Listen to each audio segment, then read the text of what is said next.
The Newsroom, where untold story is revealed. Ku BTN Media, beyond the newsroom, omukutu semakutu ogwaye wayo kuberanga gukuwa ensonga semasonga nga bwezigira maaso n'okuberanga zitambula mu ggwanga lyattu Uganda. Omubaka Honorable Betty Namboze Bakireke kyakoze Mathias Mpuuga Nsamba ng'agenda maaso n'okuvoola Oweekitiibwa Rope George Ssenyonyi Besekezi kino nno oba oliawo tali kiddamu.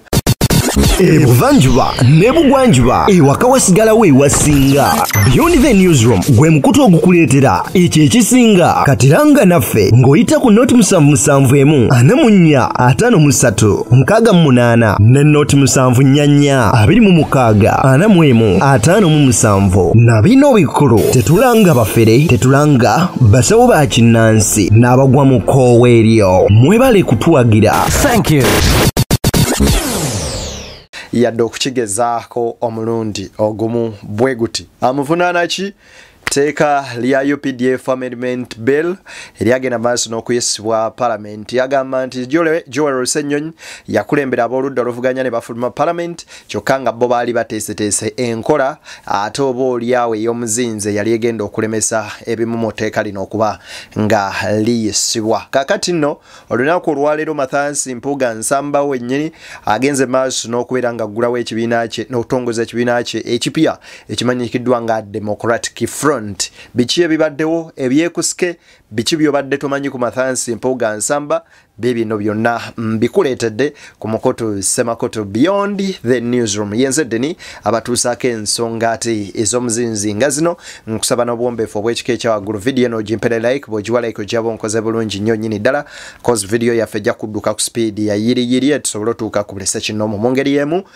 nga gwe mulundi gwo ogusoosola ba video zaffe njagala okukusaba ogende maaso n'okuba nga osubscribinga okone mu kade okagye mu personalize okateeke mu all of ne notification ku mboozi zonna ate ze tugenda maaso n'okubeera nga ate tukuterayo. Mathias Mpuuga Nsamba ono nno mu bigambo bye ngenda kuwa interviews ebbiri nga zonna ziri about George Ssenyonyi owulire butya Nambuuzi bwamukuba ku mutwe omanye nti ate oba oliawo mu byobufuzi there is no permanent friend and there is no permanent enemy. Kaakati olwaleero Mpuuga afuuse enemy wa Honorable Betty Namboze Bakireke. Omanyi gyokoma oba oliawo baganda bagamba enkima gyekoma owalampa waggulu gyekoma okwereka obwerere bwayo. Tuwulirize ebigambo bino. We were not informed that the leadership of the opposition would walk out. Otherwise, we wouldn't have spent 24 hours awake trying to do something that we thought would have given the House and the nation an opportunity to deeply consider. We had more or less written a legal memorandum on the bill, which we thought would have opened the eyes of the entire House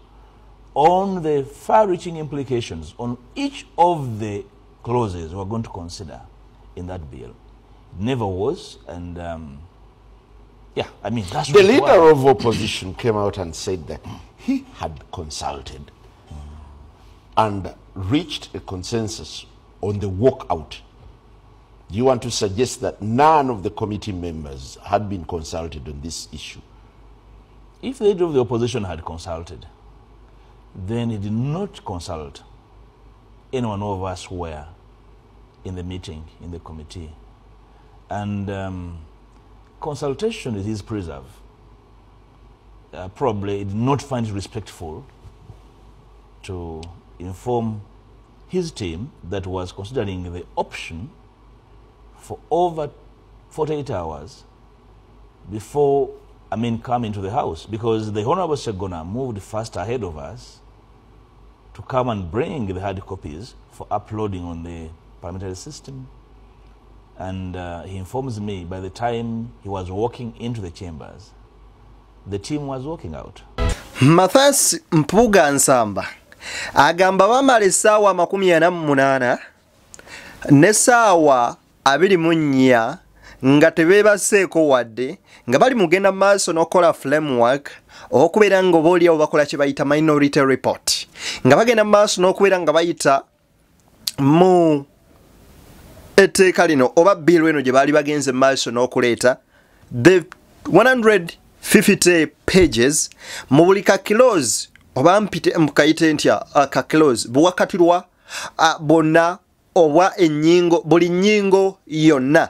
ey'etteeka lino era ng'agamba nti bo bye baali bakoze n'okunoonyereza okuba bali bamaze okubeera nga bakola nti ebimu ku byo byali bigiddwamu era nga bagenda tteeka palamenti ku nninga oba oliyaawo bagende maaso n'okukyusa ebyo bye baali bagenze maaso n'okuleeta era agamba nti Lopu Joel Ssenyonyi Besekezi oba oliyaawo ye teyayeebuuza ku bo aba komiti era tamanyi b'opposition abaliwo be yagenda maaso n'okubeera nga yeebuuzaako naye njagala okujjukiza nti Honorable Betty Nambooze yatugamba Mpuuga yalabikako ku olwo olunaku kaakati Mpuuga where were you mwezo 48 hours z'otugamba zewaliko baganda bange nabagamba mu nsonga ezimu olina okubeera ng'olina obwongo obukwata amangu ate obugatta amangu n'oyawula bino ebigambo byali bya Nambooze nti Mpuuga yali alina okusoma Minority Report nga bakimubuuza Nambooze n'agamba temutabika Mpuuga mu bintu bino wuliriza bulungi lwaki mwafulumye nga Mpuuga agentanagisoma ate Mpuuga ebya Mpuuga bizibitya si yasomya Minority Report nti yabadde okugisoma nedda ebyo bindooza bya social media let me tell you sagala atonzize namwe ebyo ffe twagenda ku Lwokutaano Munyonyo kankubuulire basooka tugamba ntugende mu hoteli y'e Masaka olw'e Masaka twatuukayo ne batugamba nti mugende mu Yentebe tutuuka Entebe ne batugamba nedda Entebe muveeyo mudde Munyonyo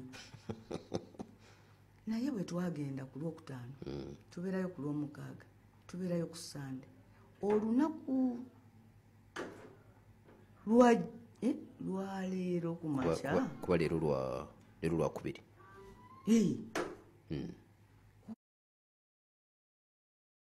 Weekitiibwa Mpuuga lwe muulabyeko Munyonyi ate lukwakwayo kati yakoleddewa lipoota tannatuulako naffe mu meeting n'emu mwagala bino bintu bitabiikiriza nammwe mulimba lipoota eyo eba kusomwa ndowooza tubadde tujja kulonda Oweekitiibwa Sseggona tuba kugisoma kubanga mu kugikola yatukulembeddemu ennaku zino zonna era oyo omusajja yasuze teyeebase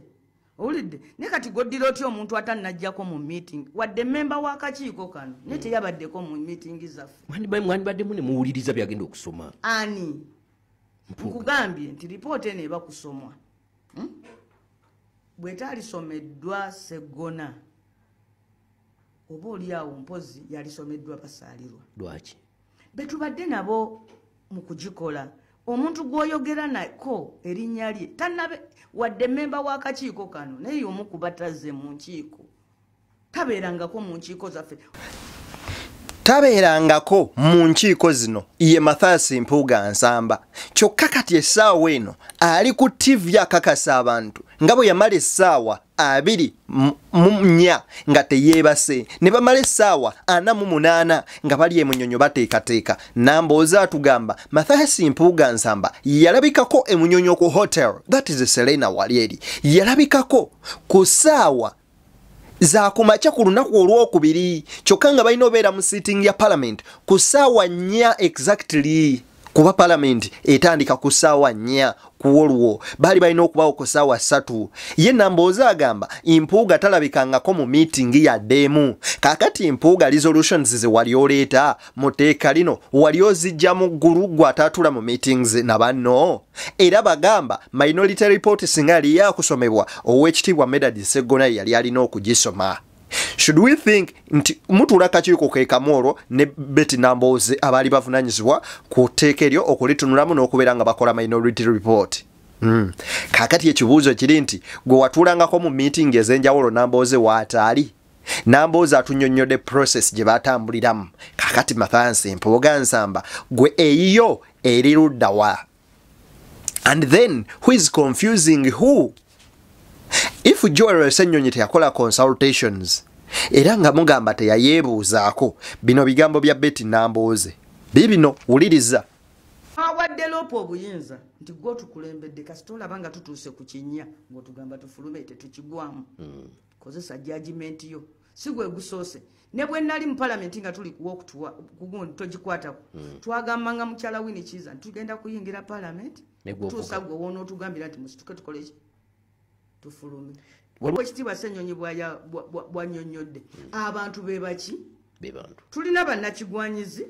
balwanga Jimmy abali aba NUP kati ne bagamba nti bafuuka ba NRM ate tuli mu mwaka gwa kusala ddi bannakigwanyizi nga balwanga Jimmy abasigalayo kati awugattako Ssekigwanyizi ava ne muli annakigwanyizi ow'ekitiibwa Mathias Impuuga president w'ekibiina ekipya Democratic biki naye birala ageze maaso n'okwalivayiringa ekibiina kye Democratic Front. Mathias Impuuga Nsamba bw'aba ayogera ku bantu abalina enge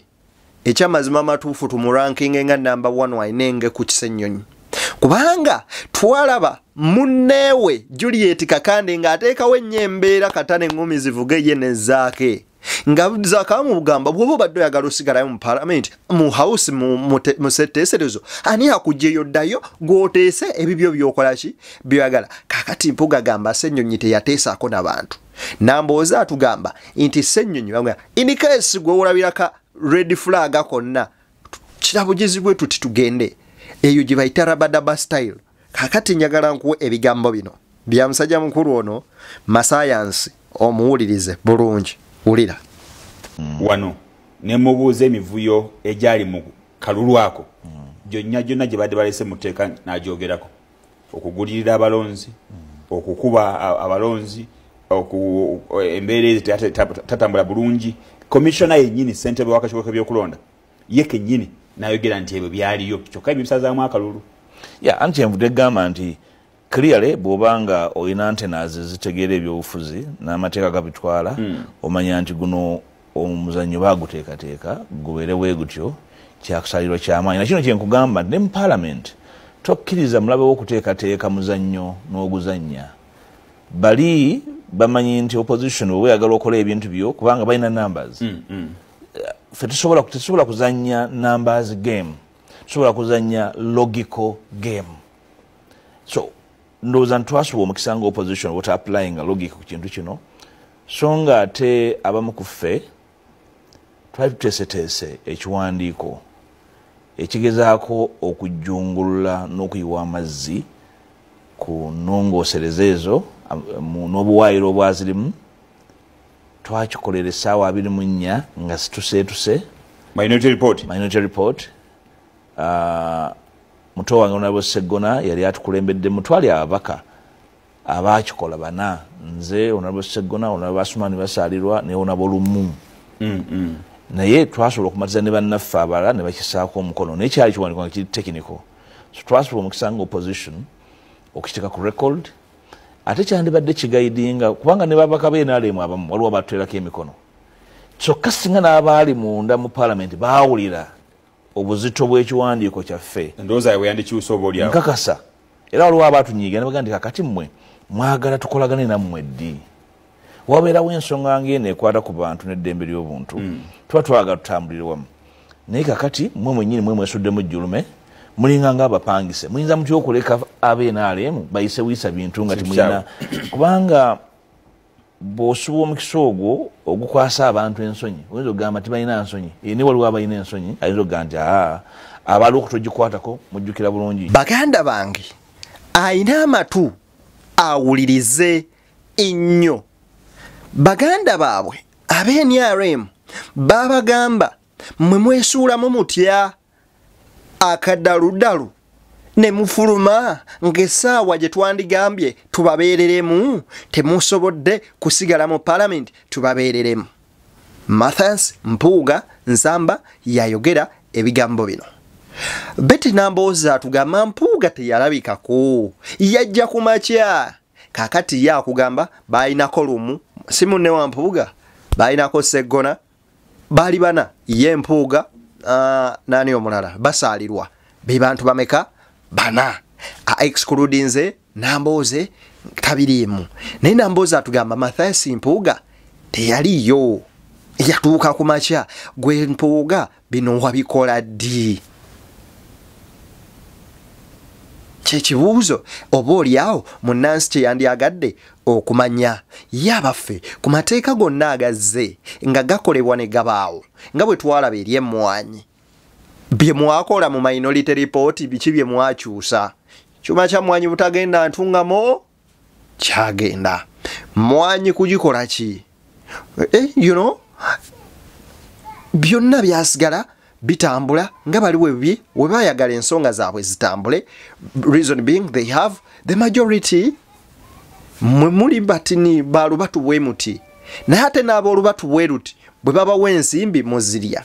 ebitaano wabyezibika omusajja n'abongera 10 ne mukigabana ne mukirya ne ku listi y'abazaayo 10 tewalabika kyokka tegwogamba nti ab'NRM nabo baatuvunaana lwaki mwavuddeyo twandibaddewo ne tubawagirako mweki kati tunaabawagira mu mbeera ki oba tunaakolaganako nammwe mu mbeera ki which means waliwo embeera endala ze muzze mukolagana nabo tweyongereyo nnyo abaka b'NRM bangi abaagamba nti nedda kino kisusse obw'omulamuzi ndowooza lesoni nnene eri obukulembeze bw'opposition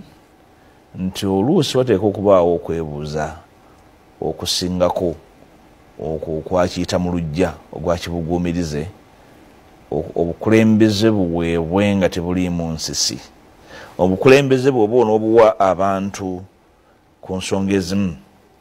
abantu bakufuula omukulembeze obakulembere ne baba balowooza nti kyogenda okukola si kyekituufu nga gwe mukulembeze okikola n'obannyonnyola nti ensonga etambula bweti ekyo tulina okuyindoza twasuba omukisa ogwo kyenyiza okugamba abatulaba nti etteeka eryo nga bwe lyakolebwamu ennongooseza liri mu bumenyi bwa ssemateeka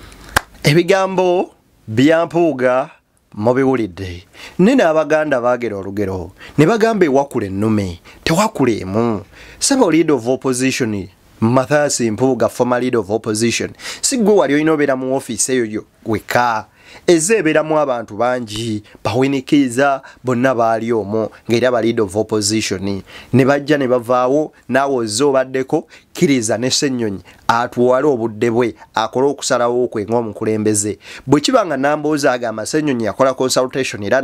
by the way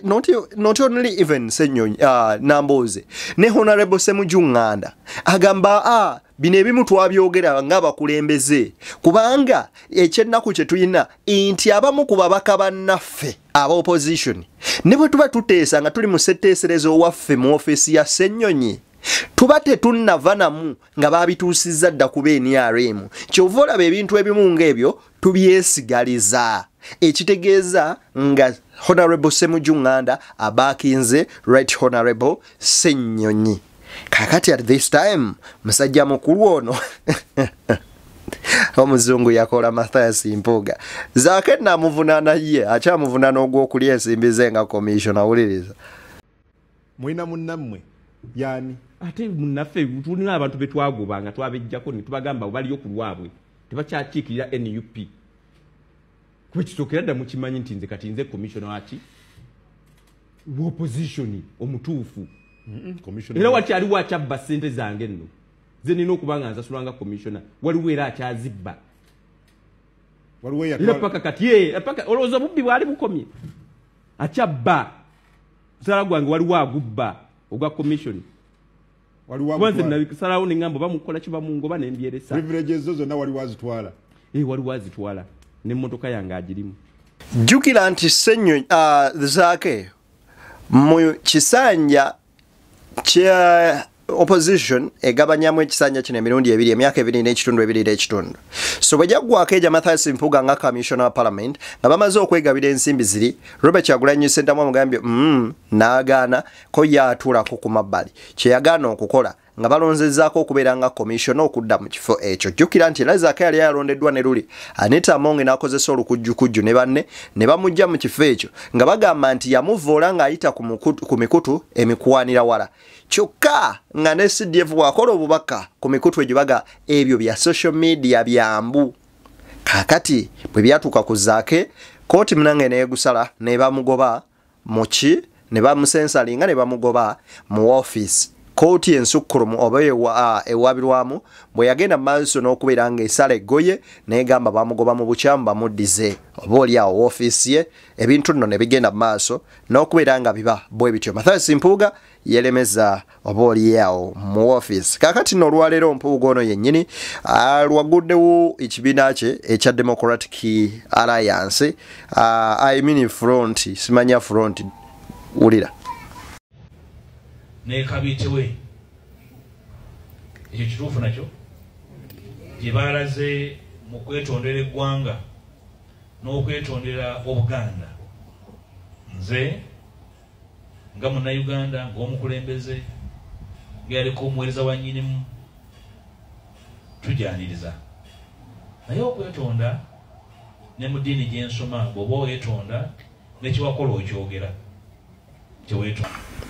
Jukire mabegakao President Museveni yavayo n'agenda maaso n'okwetonda era nga ebimu ku ebyo Mathias Mpuuga byagenda kagamba nti Museveni yavayo abannyonnyodde kiki ekituufu oba oliawo kye yeetonderako. Bino ebigambo bye nnamba emu eri CDF ne ambasada wa Germany mu ggwanga lyattu Uganda amanyikiddwa nga Mathias. Wuliriza. Bagatta okuva buli wamu era bwe batuulaawo nga banyumya naawe bo focus bateri mu byoddamu baba mu report naye baba bali mu lipooti yaabwe nga bajigatta bagambe nti bwe twatuuka ku bano baakola kino bwe twatuuka ku bano baakola kino kubanga enjawulo y'abano ku bannayuganda wano bawa mwana wane wankwate talina bukugu eri bawa abantu abakugu ddala abali mu ekyo ekintu abakola omulimu gwabwe nga bagukola bagwagala kati bo bamanyi n'embeera nti CDF ono gwe tugenza okulaba tategeera oba mukyankalamu oba ali bwati era ebibuuzo tujja mubuuza bino oba ategeera nnyo era bwe tutuuka ku ono ye tujja mubuuza bino bwe tutuuka wano tujja bibuuza bino lipoota eyo ne bagigatta ndokusawutula gavumenti ya Uganda ne ku bakulembeze baayo kino kyekiri ku gulawundi kyova olaba twitisi zonna ze babuuzizza nga bazibuuziza kitaawe si mwana kuba ono yaziwandiika ate balaba za magezi nnyo oba za busiru nnyo ekimu ku byo kane bagaka tubibuuza ono kuba bano be bamentalinga omuntu kirizo bagaana omenta ekintu nga gavumenti tebasobola kuta kintu n'okitwala mbu n'ekyo kabakite buti kikole ki kigende yatwitingako nti Kenya asobola okukuba mu wiiki emu nga tekaliiwo bani abeetonda kuba ye teyeetonda tojjukira nti kitawe yeetonda kitawe yavaayo n'akola ki neyeetonda n'agamba banaye mutusenyiwe ayinza okuba yabiweereza tali mu mbeera ntuufu n'amala n'agamba nti ka Sudaani ako tekageza ne koogera ekigambo kyonna ani yavaayo okwetonda bwe yagamba nti tugenda teeka amagye e Southern Sudan tegagenda we yatukinga n'agamba nti tugenda kuweereza amagye Congo tekireetaagisa kubuuza Parliament tegagenda Edi Mutawaabula n'atukinga n'agamba ali mu basement mu ssomero lye nakoze erya basement muyigiriza Lunyankole teyaliiyo kati saagala twitize mu gitwalira yitire nnyo nga Salimu Sale kyeyayogedde nti aba asaaga abamuzannyo okiwulira abamuzannyo abamukusaaga ebyo tebiri serious byabateekayo tebiri baki serious. Beyond the newsroom omukutu semakutu ogwayeewayo kubanga gukuwa ensonga semasonga yenze Deni Uncle Deni kubanga nkwereza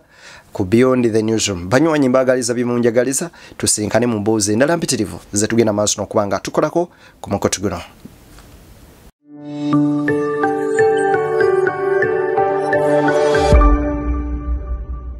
Beyond the newsroom, where untold story is revealed.